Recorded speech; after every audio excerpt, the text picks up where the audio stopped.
The Love Talk Show on Liberty Radio.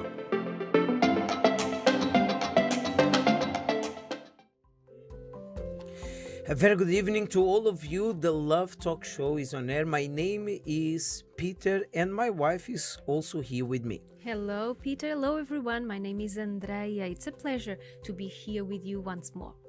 Well, and today we are bringing a topic about porn. Is watching porn a kind of betrayal? What do you think about it? You know, we are bringing this question because lately, more than ever, with the internet, with this kind of content that has been available for everyone, more and more we see this being part of people's life. So what do you think? It's watching porn still seen as a betrayal, or is accepted and harmless and doesn't have anything to do with unfaithfulness? How can this be, or how can spirituality or culture habits have an impact over this? How can a person feel knowing that the spouse, the partner, is watching pornography? Well, we are going to talk about this. Let's hear this report and then we are coming back. Is watching porn a form of betrayal? You and your partner share a relationship built on trust. However, one of you is keeping a secret, a habitual secret, hidden away in a private browser window. For some, this habit is seen as a harmless outlet, a solo act that they wouldn't consider cheating because it exists entirely in the virtual realm. They may argue that it even adds a creative spark to their sex life. Conversely, others view the discovery of this habit as a profound violation of intimacy, a betrayal that feels just as painful as infidelity. This online world of manufactured intimacy stands a stark contrast to the genuine connection found in real-world relationships. The question arises, why do so many people feel this way? How can something that occurs on a screen inflict real-world damage? To comprehend this, we need to explore the human brain. Research indicates that watching pornography activates the brain's reward centers in a way that is similar to drug addiction. Chronic excessive consumption of porn floods the brain with dopamine, the neurotransmitter associated with pleasure. This creates a neurological feedback loop that reinforces the behavior, leading to a heightened craving of increasingly intense stimuli. A 2025 study from the National Institute of Health found that individuals who frequently watch pornography exhibit altered brain function, akin to that seen in opioid addicts. This isn't merely about pleasure. Over time, the brain can become desensitized to these high levels of dopamine, necessitating more extreme content to achieve the same level of arousal. A 2024 article on mentalhealth.com notes that withdrawal symptoms can occur when a person stops watching, resulting in anxiety, irritability, and depression. According to the sex therapist interview by BBC News in 2014, some men find that their arousal threshold becomes so elevated that a mere mortal doesn't do it anymore, which can lead to sexual dysfunction in their relationships. A 2021 literature review on pornography commissioned by the UK's Government Equalities Office determined that excessive consumption of online video pornography is associated with sexual objectification, particularly among male viewers. Men who engage in higher frequencies of pornography consumption are more likely to objectify women, as indicated by a study showing that those who scored higher in internet sex addiction also exhibited increased sexual objectification. This shift in perspective fosters a mindset where women are seen as bodies or body parts for sexual pleasure instead of as a whole, complex individuals. This cognitive shift can have a profound impact in real-world relationships.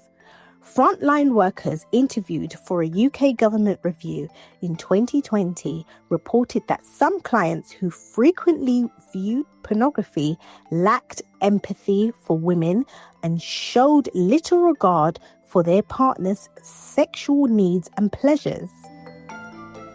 Some men even expressed a diminished desire for their real-life partners who couldn't meet the unrealistic standards set by pornography. So is watching porn merely a harmless solo act, or is it an insidious addiction that alters our brains and erodes intimacy? The statistics are concerning, but do they reveal the entire picture? We're going to dive deeper into these questions and more. Don't go anywhere.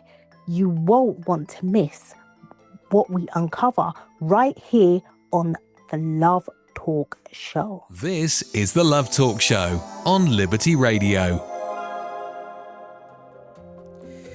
Well, and with this report, we can already have a small idea how porn can influence one's life or one's mind and directly can interfere in the life of someone, Andrea. And I was even thinking while studying in regards to this theme today, I was even thinking that it's something that sometimes it doesn't start, well, the majority of times it doesn't start in adult life.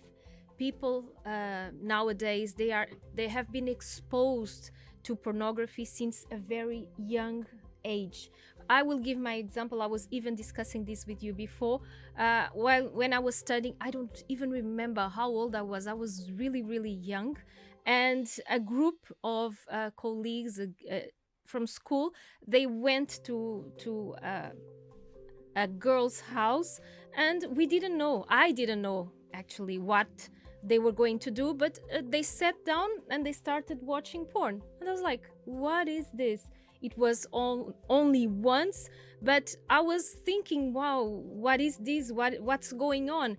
And I was being exposed to something that I was never exposed before. It was the first time, and that was very new. But I got curious with that. And that happens with so many youth, with so many children, unfortunately. And we can even go deeper.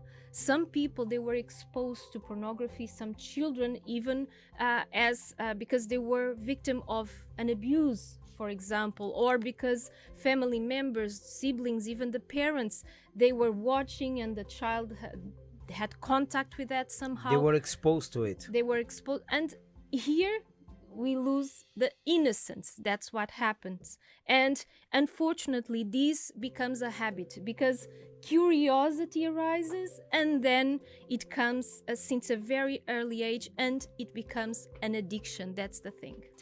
So the question is, what are the emotional barriers or boundaries? Is there any boundary when we are talking about watching pornography? Mm-hmm. Don't forget that the main question is if watching pornography is a way of betrayal. I would like to hear what people are saying on in the streets, because we have a reporter that went outside and ask if it is a kind of betrayal when people are watching pornography. Straight from the people, straight to you. The word on the street. With easy access to the internet, porn has never been so accessible. When it comes to people in a relationship, do you think there can be anything positive to have porn normalized in a relationship? Or is it ultimately destructive? Why? In my opinion, for people who has issues like problems with their relationship, probably that would help. But generally, in my opinion, I think it shouldn't. Everything in a relationship would come natural, in my opinion. Everything which is recorded or some pictures, I think is pushed, and I think it's finished there. I think pornography is cheating because you see in somebody else. I think it does harm relationship because the more you go further, the more you will probably ask for more. And I don't know what's next more, in my opinion, always. I think if they have a long relationship and that's no intimacy, I think in that point maybe to do counseling, or maybe they have to see what the issue between two, because I don't see the issue will be solved by seeing the pornography. And I think when you have a long relationship and you have so many years married, it's not just about sex in a relationship. So I think there are so many things to consider, especially for people who have long-term relationship. I would say it's helpful in a relationship as long as the relationship is strong. If there's weakness in the relationship, then anything is going to be detrimental. You should be comfortable in a relationship with your partner. I think the four most valuable things are respect, compromise, to understand what your partner's feeling, and to always be able to figure out any problems you may be living. I think it's up to the two people in the relationship to communicate beforehand and decide on what they like to do and whether that's something they feel comfortable with. And ultimately, if it's like not for one person, then I don't think that would be beneficial. But if both people are okay with it, then to each their own, I guess. Some people find that like it adds something. Some people find that like it makes them feel insecure. It's all about like different preferences. I do not believe that it is destructive. I think it can be enhancing, it can refresh a relationship, but it depends always, of course, as with everything, how much do you do it, how much do you integrate it into your relationship. It can give us inspiration of what we could bring the relationship to. If you're with somebody for so many years and you know a rhythm and beat, then it's something nice to integrate, just to try something new or to be inspired by something else. I personally don't see porn as being something harmful, as long as you leave it in a certain degree, and as long as you, of course, talk with your partner about it beforehand as an idea. I think there are some fantasies that one person can have that you don't necessarily can do with your partner, if you know what I mean, because they're just up to professionals to do it, if you know what I mean. But if you indulge in it, in that topic, then it's better than trying to get it out of your actual partner who might not want to do it, if you know what I mean. And instead of you going off and doing it with somebody else, which would then be called cheating, you can then, of course, again, in an open conversation, say to your partner, hey, look, I'm watching this on porn because I like the idea of it. This goes back to a different topic. This is the topic of how open are you in a relationship to talk about sex, to talk about the different aspects of sex. It can harm intimacy indeed because of the expectations you have after watching porn. Do not expect your partner to be as exposed or as willing as you see it on pornography. There's always a limit to the madness, if you know what I mean.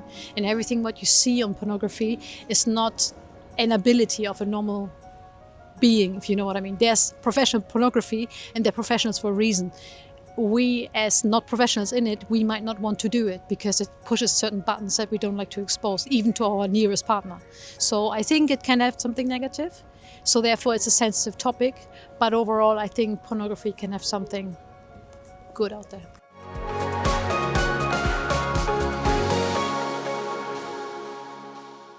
This is the Love Talk Show on Liberty Radio. The Love Talk Show went to the streets and people shared with us what they think about porn in a relationship, if it is or not a betrayal when they are watching pornography. And we have the common people saying they agree they should not watch it. However, there are some exceptions. You know that even if pornography is widely spreaded, and everyone in a general sense maybe watch pornography, but still I was amazed because some people even agreed that pornography is something that might have a negative impact in relationships. Of course, everything that is unbalanced, and people even say, oh, but it's not unbalanced, it's something that I can control, it's just to spice up the marriage. But that will bring, for sure, eventually, insecurities. For example, I'm talking about on my hand, like being a woman. What can cause insecurity when my partner or the partner watches pornography? Because it's a comparison. If you are watching those people, they are actors. So of course they have to be in shape, right? Because they have to be in shape, and they have this general idea of beauty, because that type of person is beautiful, and the way that they do things, it's the way it's supposed to be. So you will end up in real life asking, I'm not even mentioning demanding, but asking that the other person looks like that actor or that actress, or acts the way that they do. But that's not real life. People are there, they are working, they are being paid, and that causes insecurity to the other person. So imagine being exposed throughout years in a relationship to that type of behavior. So when I look to myself, for example, if the lady that is listening to us, if you are listening to us and you are exposed to this and you feel insecure, it's normal to feel insecure because you are not being valued in that sense. And of course, even men, because nowadays women, they do watch pornography. So you can feel unvalued. You feel like you are not worthy of your husband looking at you and desiring you, because when he sees those things, when he watches pornography, he desires that you have certain kind of behaviors. And even I can go a little bit further. People sometimes they accept that in their marriage because they don't want to lose the partner, and that's very unhealthy. And of course the person doesn't feel happy at all. Well, although, Andrea, in some relationships, watching pornography might be not viewed as an act of betrayal, and both partners, they say, are comfortable with it. However, in some other relationships, it can be understood or seen as a breach of trust or intimacy, especially when, as you said, the partner feels hurt, disrespected, and emotionally not being valued. You know, I know that we could hear people talking about watching pornography, if this could be seen as a betrayal, and the majority of them said it's not good. However, we know that the number of viewers watching pornography is not decreasing, is increasing. And even if we have seen the signs that watching pornography is not helping a person, on the contrary, is sometimes causing addiction, bringing emotional problems, bringing relationship problems. Because you can imagine, if you are in a relationship, Andrea, it's not difficult for us to understand this. If you are in a relationship, You have your husband, you have your wife, you have your partner, and you are watching porn, and for you to feel stimulated in order for you to have this intimacy or to have a kind of pleasure, obviously. And even if your partner says, I would like to watch pornography with you, I want to do it with you, for the sake of pleasing you, or for the sake of because they also want to. But there will be a moment that you will be watching so much that you will get addicted. And as any kind of addiction,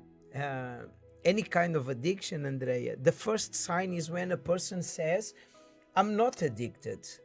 It's one of the biggest problems we have with people who are addicted in something.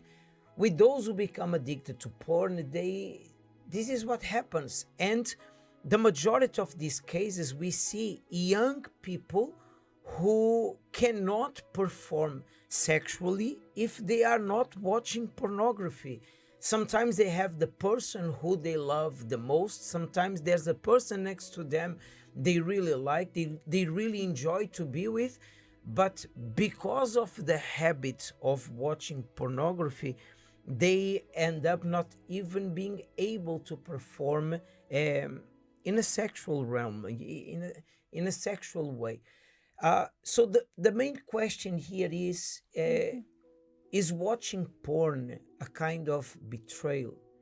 Well, if you get to the point of feeling stimulated to have sex, only looking to other people and feeling willing to be involved sexually with someone when you are watching porn, well, I consider this a kind of betrayal, Andrea. And I was even thinking while you were talking that men, they do sometimes they feel this low, and they might be going through this term like low self-esteem. But I believe that this concerns more women. So women, they can have this low self-esteem, and it can also be related to what we are talking about here, pornography. If, for example, the man only feels excitement, the man looks to those actresses, for example, and he only feels attracted by those type of people, and he only, like I said, feels excitement watching that. So where even if the woman is there seated by his side, how will she feel eventually? My body is not attractive anymore. So when we first got married, you loved me, you said you loved me, you wanted me, and now I'm not attractive to you anymore. And we all always depend on this to have intercourse and to have a sexual relationship. So, and I was even thinking, Ricardo, that can come before, and that can be a problem even before people getting married, because we are talking about, is it a betrayal? And we are explaining why maybe it's a betrayal in the marriage. We have our own opinion, but yes, we consider that a betrayal. But for example, if the person, like we were exactly talking in the beginning, brought that addiction, we can call it addiction, since childhood, since the person was a teen. So depending the case, can be depending on the case, brought that into the marriage. So it's already something. It's like a plan B. If it doesn't work with my wife, I always have this plan B. I can always satisfy myself, because we can't go wrong here, because of course pornography leads to masturbation, and it's a way that the person uses to have pleasure, like self-pleasure, let's call it like this. So it's already something that was brought into the marriage, and it's not natural, because if you always depend on something for you to feel excited and for you to desire your wife, or it's not natural. You know, Andrea, is already proven, and whoever is listening, as you can do your own research and you can find this, that getting involved and consuming porn is bringing a lower relationship satisfaction,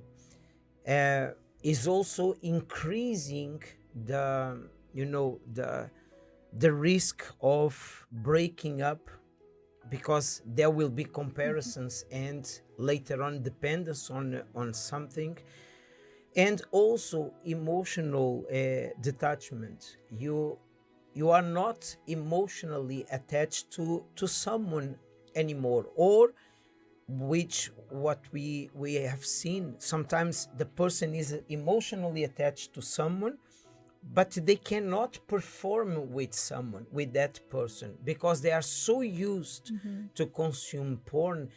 And yes, if you go down the line, you can understand this is a way of betraying. And well, you should, I know that you all have your own opinion. We heard here people saying they don't agree with too much with pornography, but they could watch it and at least they were not doing it, and it wouldn't be a physical unfaithfulness, if we can say it.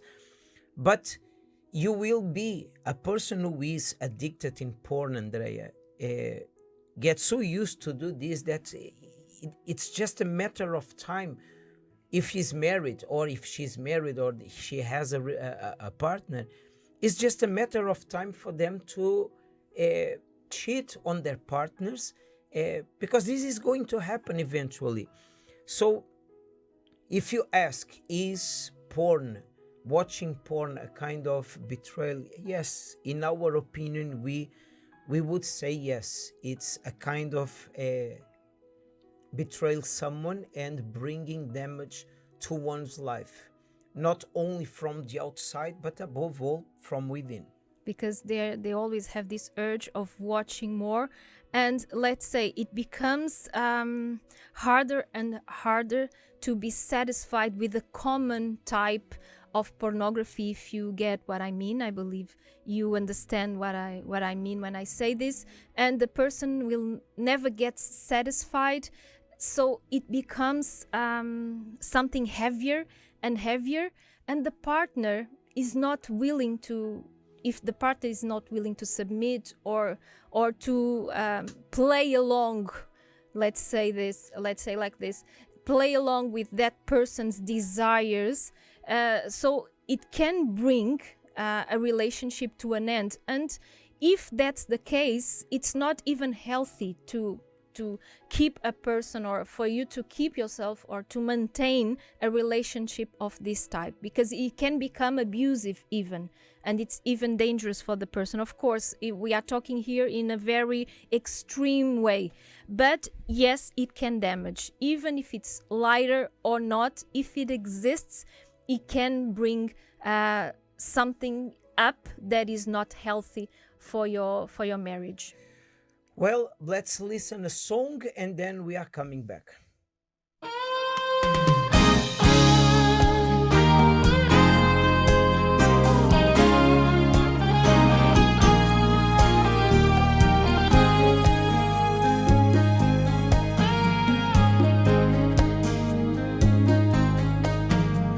Creating me a clean heart, oh God, and renew a steadfast spirit within me. Do not cast me away from your presence, and do not take your Holy Spirit from me. Restore to me the joy of your salvation, and uphold me with your generous spirit. Create in me a clean heart, oh God, and renew a steadfast spirit within me. Oh, do not cast me away from your presence, Spirit from me. Restore to me the joy of your salvation, and uphold me with your generous Spirit. Oh Lord, open my lips, and my mouth shall show forth your praise. Oh Lord, open my lips, and my mouth shall show forth your praise.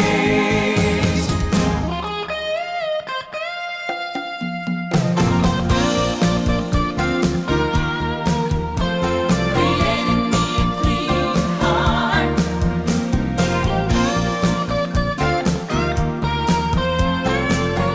Renew my spirit. Do not cast me away from your presence, and do not take your Holy Spirit from me. Restore to me the joy of your salvation,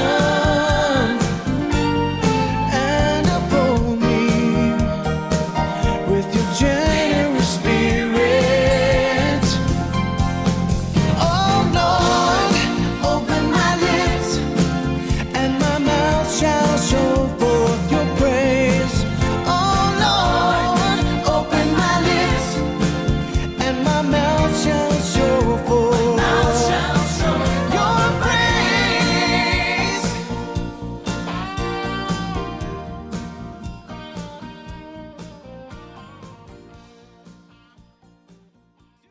When I was young, I noticed that my life wasn't the same as other children's lives that I knew. I had a family that was quite argumentative. There was always problems, issues. We struggled financially, so sometimes there wasn't money to pay the bills, to buy food. My dad gambled, so he would be out a lot. I wouldn't see him very often. My mum's relationship with myself and my sister was very strained because she also was depressed. It got worse once my mum and dad divorced. When my mum separated from my dad, we went together to live in a refuge for a while, and then we went from different accommodations. I couldn't talk to my mum, so I couldn't talk about anything that I was going through because she wasn't okay even to listen. She wasn't okay to even handle things. So where she was depressed, it really had a big impact on me, that I had no one to lean on. I ended up going out with friends. We'd be drinking, I smoked weed. I was also sleeping around. I didn't want to go home. I didn't want to face reality. So I kept trying to escape reality by doing all of these things and spending more time outside and just being very distracted. So whenever I did go home, there'd be physical fights with my mum, verbal abuse. There was a lot of emotional abuse as well from my mum to me.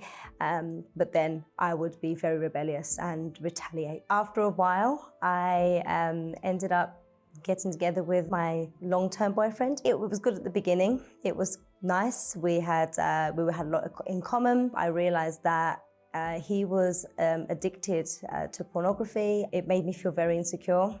And I was already a jealous person. I didn't like if he was talking to another girl. I did confront my partner about it, but he was adamant that it was something that everybody did. And it wasn't anything bad. There was nothing wrong with it. I wanted him to stop. He wouldn't stop. I also became really curious, and I wanted to know what was so good about it and why I wasn't enough for him. So then I also started to watch it, and I did become addicted, and that actually led to many spiritual attacks. I couldn't sleep well. I always felt afraid. I always felt there were shadows around. I couldn't rest. There was no rest. So as that went on, I just felt worse and worse about myself. Because our arguments were so bad, we actually decided to split up. And in that time, I couldn't be alone. I needed some sort of emotional support. So I ended up having an affair with a married man. He had children, and for me, there was nothing wrong. But again, he couldn't give me what I needed anyway. A lot of the time, I just felt very alone. It was this emptiness inside, and I was always sad, I was always jealous and insecure, and I didn't realize it then, but I was very depressed. When my mom was struggling so much and she realized that she needed help, she found the Universal Church, and because she saw that it was a place that she wanted to stay, she brought me along and she wanted me to be there also for her support, but I continued to go. I was faithful in going. I was listening to the messages. It was different. I started to feel lighter and happier within myself. I decided to also get back with my ex-boyfriend. We still had a lot to work on. However, he said he changed, and he also noticed that there were changes in me. I wasn't as jealous and I wasn't as insecure. I wanted to see more and more happening in my life, but it took a lot of time and a lot of effort on my part. But when I did, my life started to change. There were so many blessings. I realized that the blessings were not enough. And I did want a full transformation. I did want a new me. I didn't want to remain the same person anymore. So then I started to seek for the Holy Spirit, realizing that He was the only way forward. And after receiving the Holy Spirit, my life shifted. Today, my life is completely different to how it was. I no longer have spiritual attacks. I am not addicted to anything. I'm completely free. I've also forgiven my mum and my dad for everything, because there was a lot of resentment within me. I'm happily married to the same boyfriend who I got back together with. We have 2 beautiful children. We are all in the presence of God. I also have the job of my dreams. I'm a primary school teacher, and one of my biggest pleasures actually is evangelizing, speaking to others about God, finding ways to show people that their life can also shift and also change and become brand new, just as mine was. Real stories, real dilemmas, real solutions. Only on the Dear Love Talk Show. I've been talking with someone for over 5 months, and yet he hasn't asked me to be his girlfriend. We go out on dates, we talk all the time, we like each other, but the question never comes up. Should I be concerned? Angela's transformation of life, it can be I would say a boost for us to encourage us, to show us that maybe there's something else that can be done in order for us to reach our goals and to see our life being better. Because at the end of the day, we really believe that this is possible. And Andrea, now we have the Dear Love Talk Show with a question. And if we would say to this person that she's been she has been talking with someone for 5 months, and she said that she wasn't asked to date. So they are kind of best friends, but she's wondering if should I be concerned? Oh, well, depends, because you can be concerned if you will get to know this person the way that the relationship is going now. You will get to know this person forever and ever, years, and you go out, you have lunch, you have dinner, but then there's never the next step. Well, you have to understand, Andrea, the person has to understand that a good friendship, it's not a good relationship. It doesn't mean necessarily there will be a good relationship. So what I think, Andrea, this person has to do after 5 months, if they are having dates, if they are getting along, if they are having long talks, and the other one or he is not moving forward, I think this person has to take the initiative and ask, listen, are we going to take this to an upper level or not? Are we moving on? Are we going to make this a little bit deeper or not? Otherwise, you will be with that question mark forever. You will be asking to yourself if that's the person or not. And then if I'm afraid of what the answer is going to be, well, it's something that you have to deal with today, tomorrow, or next week. You have to deal with it. So sooner or later, you will have to face it. And maybe you are just opening the door for both of you to move forward, or maybe you will just listening that the other person wants to have with you a good friendship, that you are a very good friend, and then you will know, okay, this is not the right person, and you move on and you do whatever you need to do in order to fulfill your dream. The worst thing is not knowing what to do. But if this question arises in your mind and you say, should I be concerned? I don't think you are already concerned, but you are worried a little bit. It might be the same thing actually.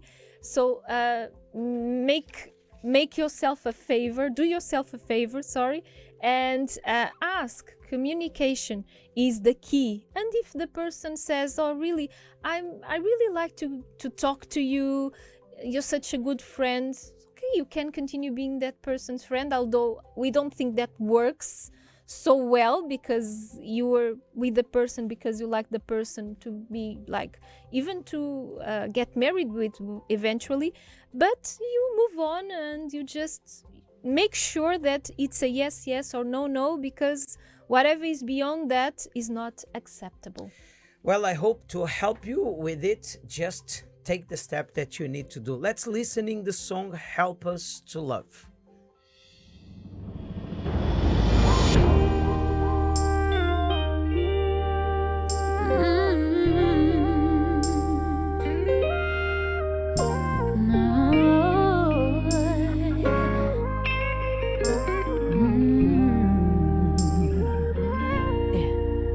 There's a love so high that you cannot get over. That same love so wide, it'll take forever just to get around it. But love died somewhere behind that cross you wear. You're afraid when you look at me. That ain't real love, not the kind from above. But there's a friend of mine that stays closer than a brother. Ooh, love laid down his life. So why do we still fight one another?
This is the Love Talk Show on Liberty Radio.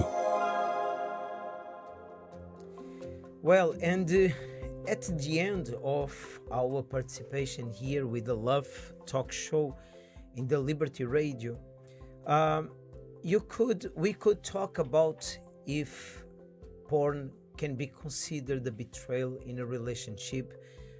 We could watch, or we could hear, the testimony of Angela, who shared with us her amazing story of life, the way that this woman could overcome certain difficulty moments that she had in life, and she was able to overcome them.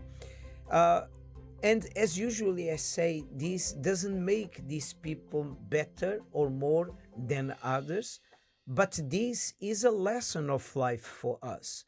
It means that no matter what the problem is, we can always do, and this is what we believe, there's always something else that we can do in order to turn this situation around. And who knows if at this very moment you are listening to us and you have been suffering because of the subject that we were talking about, porn. Maybe you have been feeling not valued by your spouse, by your partner. Maybe you built and you put so much effort to have what you have today, your family, your marriage, your kids, and today the person that you love the most is not giving you the value that you deserve. And you find out that your partner, your spouse, is there in secret watching pornography and getting involved with it.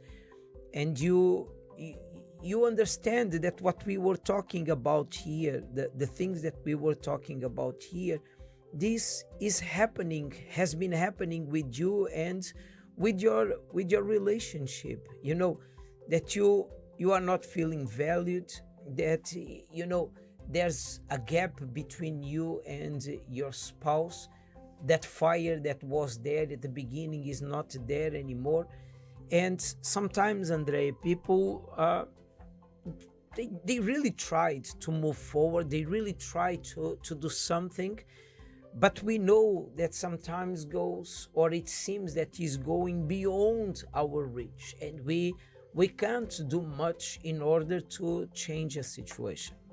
We were talking about that becoming an addiction, and the advent of technology, internet made it a lot worse. But you know what I was thinking? That I worked in a video club, and we had those VHS tapes. I don't know if you remember. Maybe you who are listening to us, you do remember VHS tapes.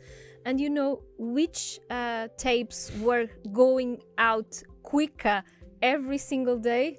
Back then, I wouldn't notice that much. I was studying and I was working at the same time, but it was porn. It was porn. And even youths, and they were consuming that type of content even there. Of course, with the advent of technology and internet made it much easier. But what I was thinking is it's always a matter of choice. If you are in an early stage of consuming this type of content, everything that we spoke about here today might help you to understand that it's not appropriate, it's not healthy, and it can be considered when the person starts consuming it over and over again, like an addiction, a drug addiction. And maybe this person is now listening to you, and this is the one who is suffering with himself or with herself. They know this has not been good for themselves, it's not helping them, it's harming themselves, harming their relationships, harming even their future. And if you are well with it, well, it's up to you, but it's your choice. Yes, but if you say I'm not, well, seek for help. There's something that can be done. And Andrea, every Thursday we have a seminar which we call the Love Therapy that happens 8 p.m. And this coming Thursday, it won't be different. The doors are open to everyone, isn't it, Andrea? Open to everyone since 6:30 a.m. until 9:30, 10 p.m. and you can come and you will receive counseling for free. You can have a one-to-one privately, of course, for free. But if you are listening to us now, or if this program sometimes is broadcasted also throughout the night, and you are listening to us, we do have a 24/7 helpline 020 7686 6010. I will repeat, 020 7686 6010, that you can get in touch with, and someone will be there to talk to you at this very moment.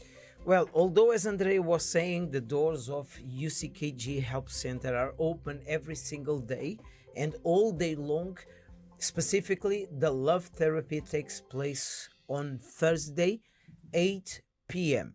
So wherever you are listening us from, you can join us, you can come, and you don't need to pay anything, neither to talk to us or to join the seminar. Yes. The only thing we ask, Andre, for people to bring their sincerity. And here we are going to do whatever it's in our power to help you, as Angela was helped and many others are being helped. Well, the Love Talk Show is reaching now the end. Just the address where the seminar is going to take place: 232 Seven Sisters Road in London, here in Finsbury Park.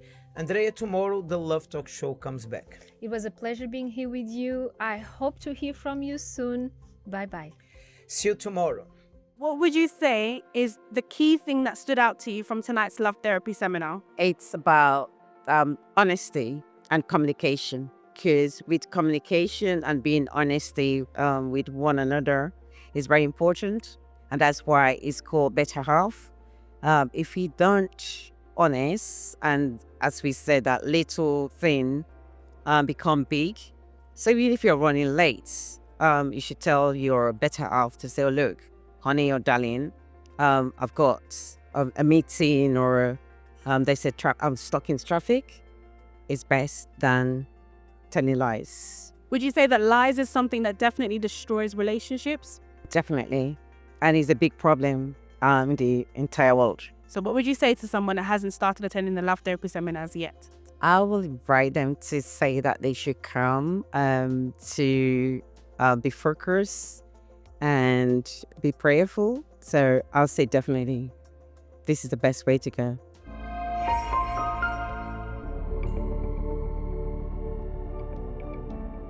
That wraps up the Love Talk Show. Till tomorrow.